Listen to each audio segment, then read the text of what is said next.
Shocking MotoGP weekend 2018 Argentina. Probably one of the worst weekends for race direction and one of the worst weekends for Marc Marquez. So I think that race direction had a huge influence in the way that this weekend MotoGP went down. People are just talking about Marc Marquez, but I think that everything started a bit earlier, precisely in Moto3. In Moto3, Canet, this rider, was on a hot lap, and he had another rider in front of him. The driver in front of him was not aware of his presence, which caused him to lose a little bit of time. First it complained, then he went on full gas, and after he catched up, that driver crossed his bike in front of him, taking both riders down. It was unbelievable. If you go see on YouTube Canet crash this weekend on Argentina, you will see Canet simply putting his bike in front of another driver and both crash. Now, what were we expecting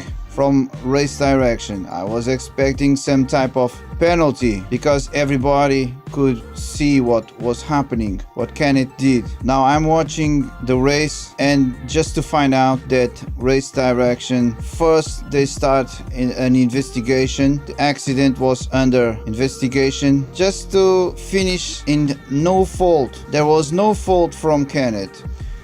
It was hard to accept. I was watching BT Sport, even commentators were saying the same. It was hard to accept, and this was awful because it sets precedent for other drivers. Anyone losing his mind can remember that Canet lost his mind too. He sent another driver down and no penalty was awarded to him. So right there, I think that everybody that loves MotoGP, Moto2, Moto3 felt that there was something different this weekend, and it was not with the teams, it wasn't with the riders, it was something different from the race direction. I wasn't enjoying it.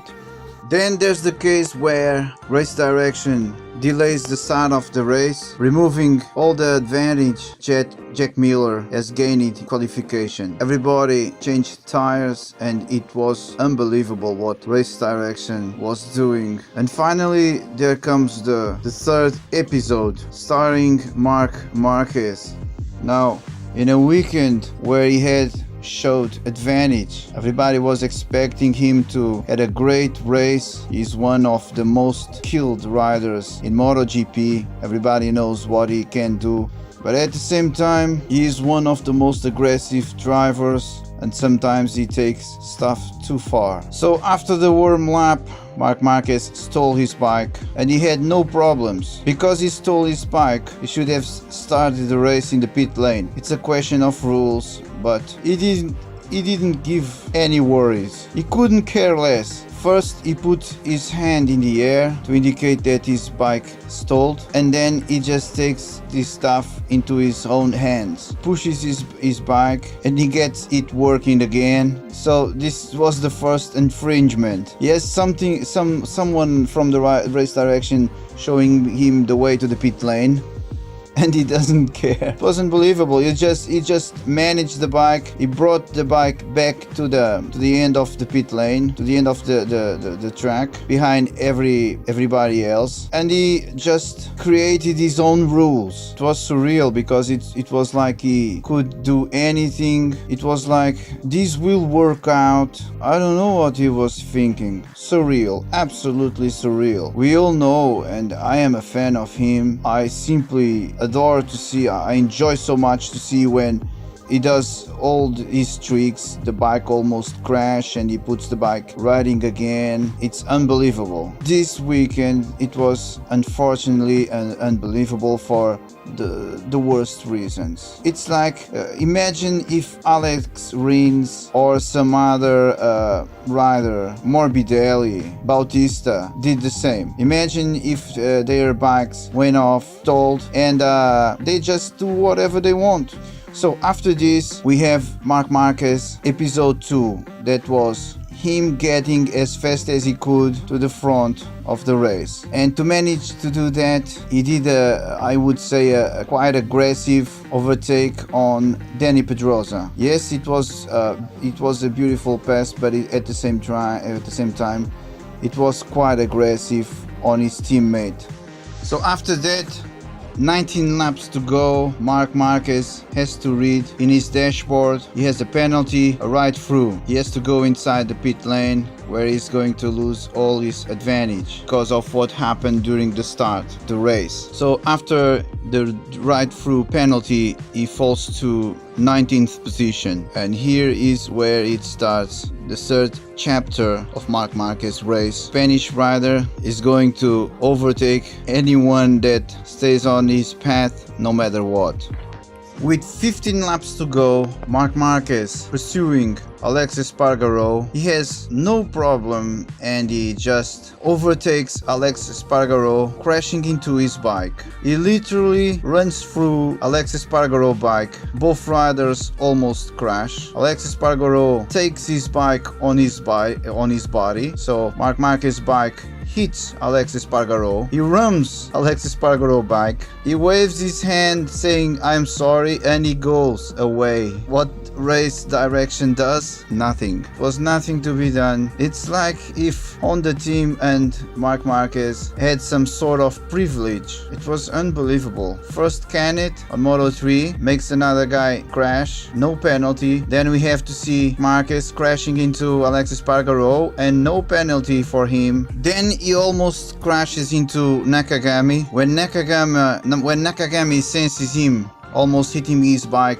he prefers to choose a wider line. Unbelievable again. Now the beautiful moment from my side about Marc Marquez is when he goes to overtake Valentino Rossi. He does it like he did to Aleix Espargaro. He just smashes his bike against the doctor, almost crashes. He makes Valentino Rossi crash and he just disappears into the night. He goes away. Now at this moment, I found it funny because BT commentators were saying that probably this is going to be a black flag for him. Probably the race direction is going to stop his race. And I really agreed with that because it makes sense. He was making so much problems in the track. He was crashing with so many people. Really, nobody in front of him deserved to be racing in such a disrespectful, reckless way. So if the race direction had shown a black flag, it would make sense. It's not that he's not skilled, it's not that he's the world champion, but especially on this race he was just doing really crazy stuff that nobody there deserved. So what does race direction does? They say they are going to investigate. They said that Marc Marquez and Valentino Rossi situation was currently under investigation. So what does this mean? At the time it meant that riders in front of Marc Marquez should have their dash cam working to get the messages coming in saying Marc Marquez is going for you. So race direction let him finish the race, post every other riders to his reckless riding day, just to, after he finished the race, shown a ride through 30 seconds penalty. So that meant that Marc Marquez, despite all the rules that he didn't follow it, despite that all the riders that he crashed, or in the case of Valentino Rossi that didn't make it to the finish, in the end race direction didn't let him took any points but allowed him to make all the race. He is one of the all-time great racers, but honestly this weekend was not his weekend. Very unfortunate. So despite that, Carl Crutchlow won the race. What a beautiful performance for the British rider. What a beautiful performance also for the Honda satellite team. They deserve it so much, these points.